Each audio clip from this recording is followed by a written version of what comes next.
His 9 times as an all-defensive first-team member and NBA Defensive Player of the Year earned him the nickname of the Glove, a 9-time NBA All-Star, NBA champion, 2-time Olympic gold medalist, and Basketball Hall of Famer, and head coach of the Three-Headed Monsters, the runner-up in the inaugural season of the Big 3, which returns with its draft this week. Gary Payton, good to see you. Good to see you too, Rich. Did I hit most of that? You have. Well, you did a great job on that. They gave you a good little thing on your card. That was pretty good. I like that. 17 seasons in the NBA. You're from originally Oakland? Oakland, California. Okay. Oakland, California. So did you grow up dreaming of playing for the Warriors? Is that what you did? Rich, never. Never. You know what? I didn't even dream of thinking about going to play basketball. My father made me play basketball, really. And then my brother, I seen him, and I started watching him, and then I said, let me get into it. And we had a tree outside in front of our house. I started playing it. I started liking it. Then all of a sudden, I started, going out for my teams. I started being pretty good. And then once I started being pretty good, I just kept playing, and then I got better and better. So do you have dreams of playing for the Raiders then? Oakland Raiders? Never. I'm a 49er fan, man. Big time 49er. Big time 49er. Big time 49er fan. Everybody don't like me in Oakland because of that. I don't care, though. I really don't care. So I'm a 49er fan. When a team leaves your city and they're going to leave again, I can't be a fan. So when they moved to Los Angeles? It was over for me. I was a little bit with them, but now I'm really off of them now. Well, it also helped to have Joe Montana as well. Yeah, right? And I had Jerry Rice. I had Ronnie Lott. I had everybody. Well, I had a lot of teams. Taylor, the wide receiver. Sure. I had Roger Craig. I had a lot of players on my team, and we won a lot of championships. We got 5. We're number 2 now. Look at you. So you're still a Niner fan right now? I got season tickets for them all the time.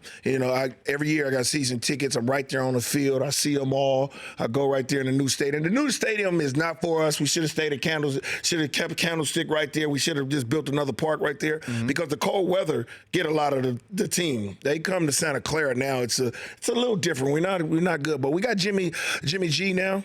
I think we're going to be okay. I think we're going to be all right. You're on the Jimmy G. I'm on Jimmy G, man. You could come in and win 5 straight football games when we 1-10, then we finish 6-10. We're going to be fine. We're going to be okay. I think Jimmy G, what he did was really incredible. That was exciting. That's why we gave him that money. That's why we gave him all that money. That's why we gave him all that money. Wow. So an Oakland guy who's a Niner guy. Okay. I'm a Giant fan, too. San Francisco, I'm there out there. I was at the opening day. We got beat down by the Seattle Mariners, but once I get back, I'm going to see them too. I'm over there. I like the Giants too. So do you have an issue with the Warriors moving to San Francisco then? You know what? They're taking all our teams away from us. Oakland A's are going to be the only team that's going to be left there.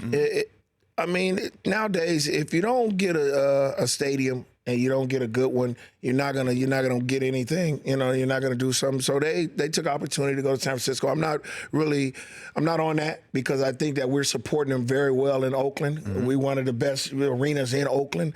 I'm gonna see how many people come from Oakland to commute all the way over there. That's gonna be a traffic jam. But I'm not gonna go over there no more. That's not my area. I think we're from Oakland, and then we should have stayed in Oakland. Gary Payton here on the Rich Eisen Show. So it's interesting. Last year with the Big 3, got back in Key Arena, right? Got back. With you and Rashard Lewis going into Key Arena. Yeah. What was that like for you to stroll in there? It was great. They had all my logos on the floor upstairs. Everybody was going crazy. We were in the playoffs. We won a close game, too, to go into the championship. But it was great to see them fans get basketball back. The NBA's talking about getting it back again, but the Big 3 came there. And I like Ice Cube for doing that, bringing it back to Seattle and getting me and Rashard in there. Then we went in the game. All the fans were going crazy. It was just like the old days when we were in there playing for the Sonics. Everybody was into the basketball. They want basketball back there, and it was great. Yeah. So, and it can be supported. You would believe it can be supported. The NHL's already knocking on Seattle's door right now. We already got it. You know what I'm saying? And then we got a guy who's going to go and try to rebuild Key Arena from the ground up. We got that approved.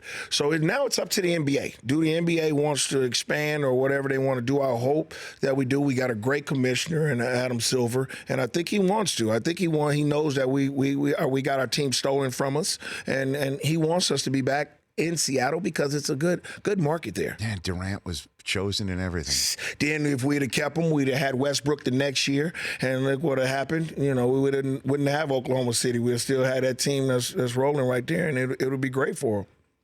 Gary Payton here on the Rich Eisen Show. So I was mentioning when I introduced you here that I was in the old Boston Garden locker room. Old Garden. Yeah, you had just beaten the Celtics, and I was covering it for NBA Tonight on ESPN2. So look what happened. How did that work out? I know. Shoot, now you got your show. Hey. Well, it's amazing how long it's been, to be honest with you. But the thing I'll never again forget, because it was the first assignment I ever had outside of Sports Center, and I was a wisecracking guy on the set. And me and you the same. Well, I never knew what I was going to say, what I may have said about you or Carl or Shrimp or anybody in that room. And I remember walking in there thinking, I hope I didn't say anything stupid. And it taught me a lesson about how to conduct myself on the air. But I also remember that you just won 14 out of 15. Was that what we determined, Brock, when we looked at it? Yeah, that was the 14th win in 15 games. And you were on fire, but nobody in that room was totally businesslike to me. It looked like you guys were not either having fun or you just looked at it. This was a business trip. Well, what was it like for that team? Were you guys having fun on that team? Rich, people don't understand that team right there, out of 5 years in a row, we won 60 games in a row for 5 or 6 years in a row. It was normal to us. We had a veteran team. So we were talking about winning championships. That was our focus. It wasn't a happy thing that we win 14 out of 15 games. It was just normal for us. So it was business-like. So everywhere we went, we were business-like. We wanted to win basketball games and make statements, and that's what our mentality was, and that's where it's a little bit different because we're all older. We were all in our 8th year, Sam Perkins 14th was in that year, room 5th too. year, 12th year. We had a lot of Detlef Shrimp. We had a lot of guys that was really, really veterans. We didn't and all that. We were like straight business. We wanted to win games, and that's what we wanted to do, and we took it very serious. And how much George Karl is in you when you're in the huddle for Big 3? You model. What type of coach are you? I am. When you look at coaches, I done played for some greats. I done played for Lenny Wilkins. I done played for Pat Riley. I done played for Phil Jackson. And then Karl Malone is George Karl is my favorite. So George Karl is my favorite. So when you get them type of three, and I be coaching in the Big 3, I do the same. I try to be a coach, a player's coach. I let them do what they want to. They're old. If they don't know how to play by now, I'll just sit them down. I'll sit them down and I'll tell them what we want. And that's what's so different about me and this thing. Everybody tries to take this lead as, okay, these guys are old. They can't play. They can't move. But I got a team where I make them accountable. You come in there, you be in shape. If you're not in shape, I'm not going to pick you. I'm not going to put you on the floor. You won't be on my team anyway. And we run through practices. We do drills. We do practice. And these guys are in great shape. And that's why it worked last year, because everybody got in shape and they made it entertaining to people. Yeah, the MVP of the league, Rashard Lewis, your captain. Reggie Evans is back as a co-captain now. Right. Mahmoud Abdul-Rauf. Now, Rich, everybody's seen him at LSU, and he's the same way. He's just 49 years old now. He's skinny. 49. He's skinny. He was coming off the pick and rolls. I had him in pick and rolls last year, and he was just unstoppable. His jump shot is still the same. He'll be here tomorrow, and he's going to evaluate things. And I'm going to I'm going to talk to him, and we take this serious. And I think he's in great shape to be 49 years old and stay in that type of shape. Best shooter you've ever seen with your own two eyes, Gary Payton. Best shooter. Best shooter? Ooh, that's a tough one, because I had Dale Ellis with me. I had Mahmoud with me. Dale Curry was a good one. It was Steph Curry's dad. Even Glenn Rice was a great shooter. So Reggie Miller. I had a lot. I had a lot of shooters that I could see. But if I give it to anybody, pure shooters who can come off picks, I have to give it to Dale Ellis. I have to. Best one. Best one. One shot to win the game, that's the guy? That's the guy I'm going to give it to. I think he's going to drill it every time. Gary Payton here on the Rich Eisen Show. We'll take a break, come back, talk about the current game, who you think has the best chance to knock off Golden State, who you think the MVP is, and then obviously you've got a son on the Lakers roster I want to know what you think about all that. Okay. And again, just so we take a break, you do not have any children in Lithuania right now, correct? No children in Lithuania. If I do, please don't tell me. Okay. Great answer. Back with Gary Payton in 60 seconds with Kevin Garnett still to come.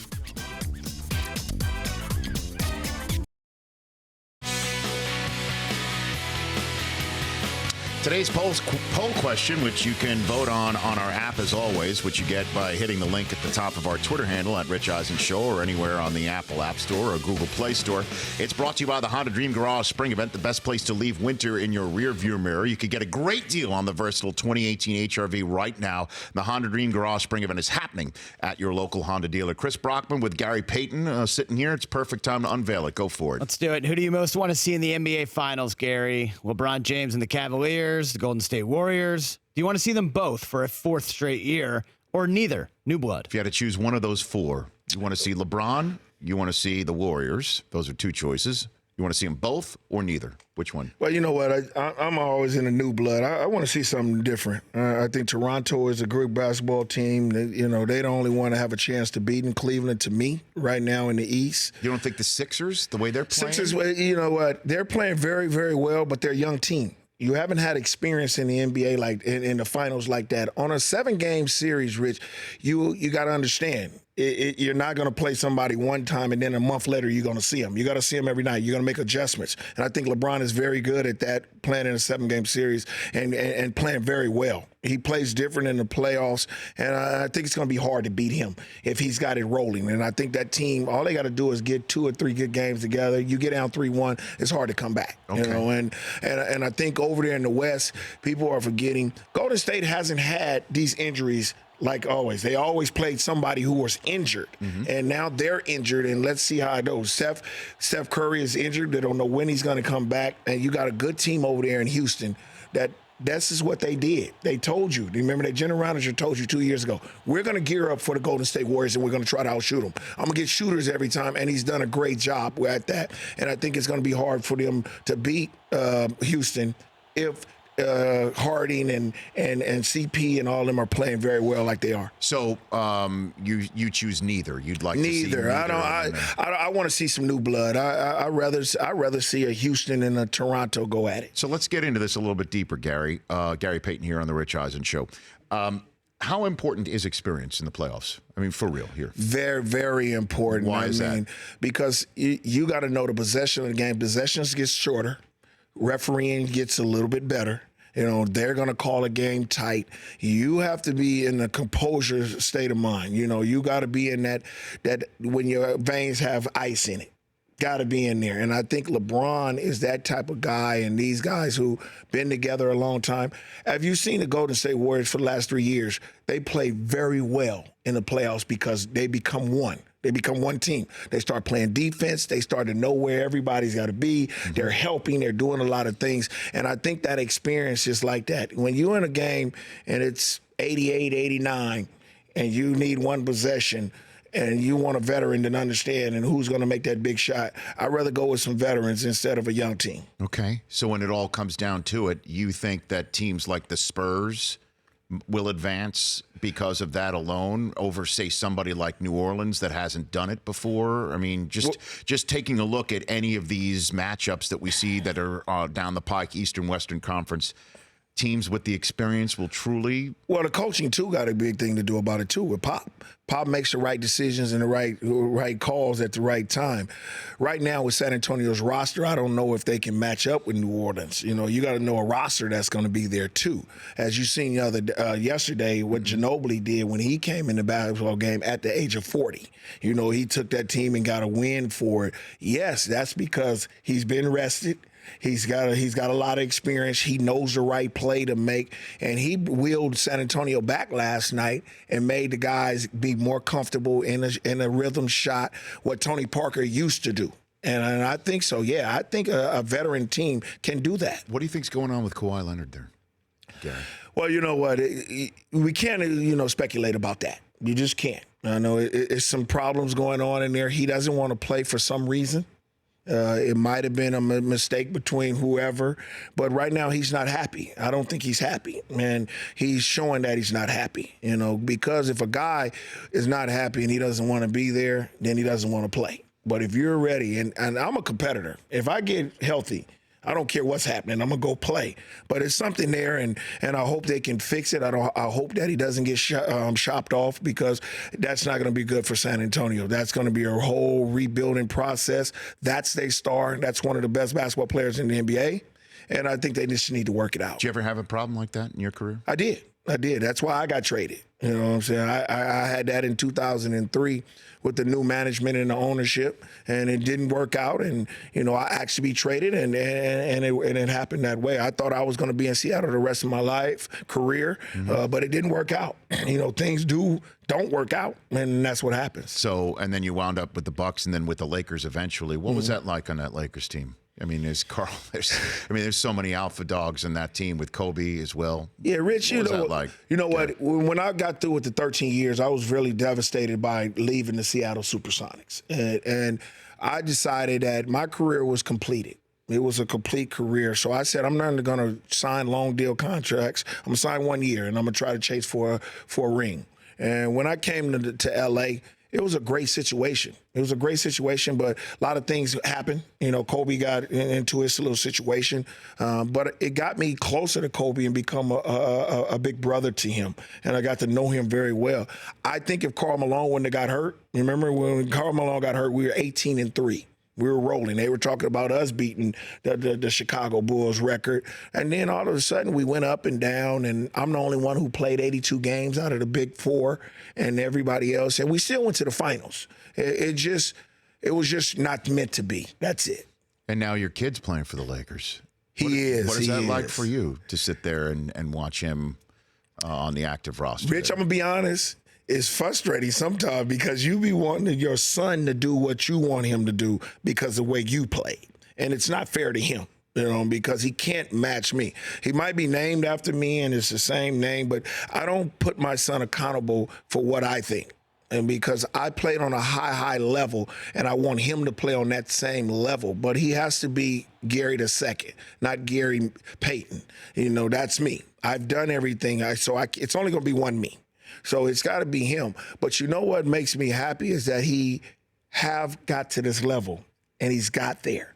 That's the accomplishment of being there. So he's there, and all I tell him now is I stay off of him. I just say, you have to do this, you have to do that to make it in this NBA. And he's done a good job. He's a great young player. He's a good little talent. And I think that he's going to make it in this NBA, and I'm very happy for him. Do you have any demands of the Lakers to take any more of your children? Like some other None. I don't care. I got one in there. I got a young one that's going to be okay, but nothing. Okay. So I guess that was my left-handed way to try and get him to talk about LaVar Ball. Have you had any conversations with LaVar? Yeah, I did. We were in a tunnel, and we just talked about it. People, Rich, I played against LaVar in college. He was at Washington State, and I was at Oregon State. Did he get those 2 points against you?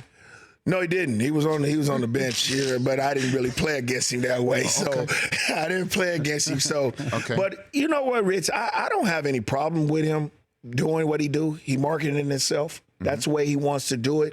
I probably, wouldn't do it that way. You know what I'm saying? A lot of people wouldn't do it the way that he wants to do it, and that's the way he do it. But I will give him this. He's been successful with it because we're talking about him. You see what we're doing now? We're talking about him, and he's made a market, and that's what it's all about. It's about having a market, and he want to market his kids, and that's what he's doing. So, but the kids got to understand they got to play. They got to play the game. How good is Lonzo? Really good. He really good.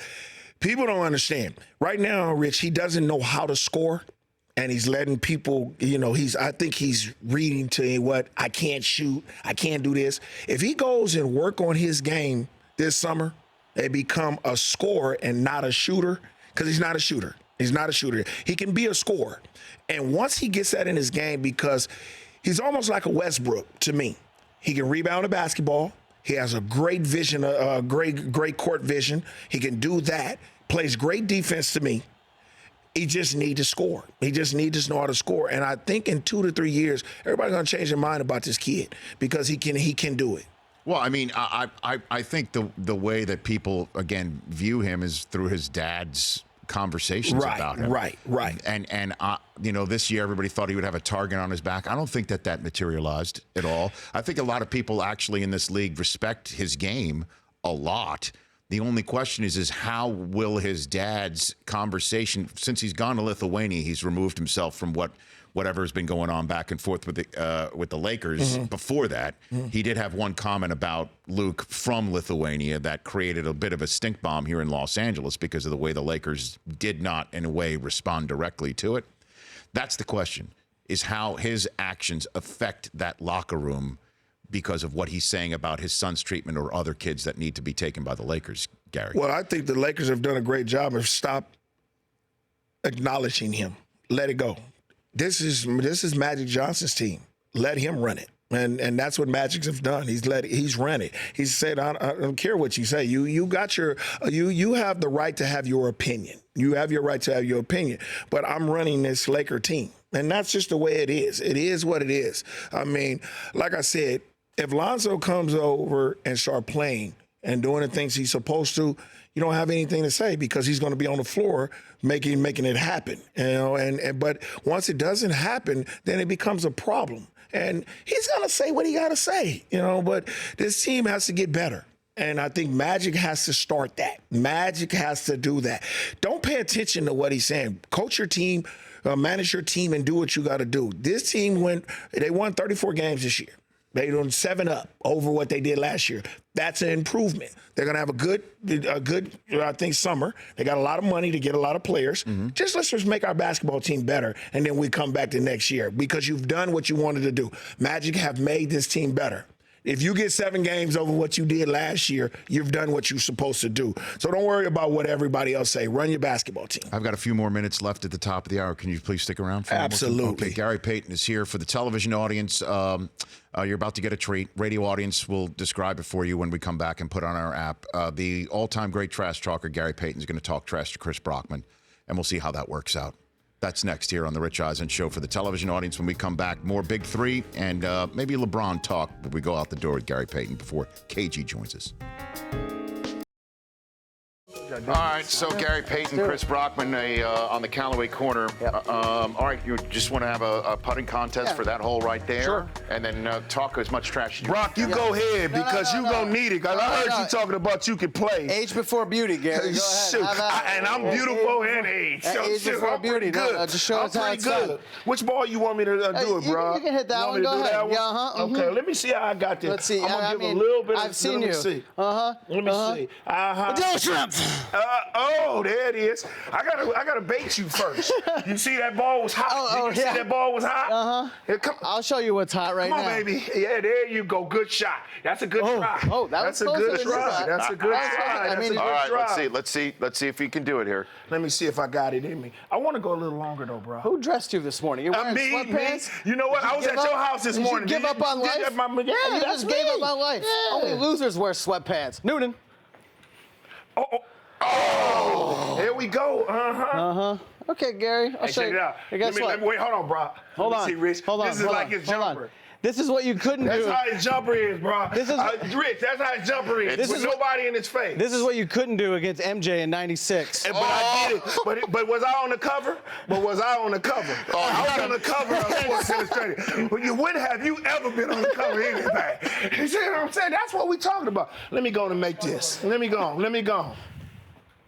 Mission completed. What you think? Sam Perkins called me. He said this was junk. Oh. And what did he do? What did he do, baby? I told you, man. Pressure on him. Pressure busts a grape, don't it? It busts a grape, huh? That's a good shot, but it's no cigar. Big that dog even inside the always. Big dog, that's me.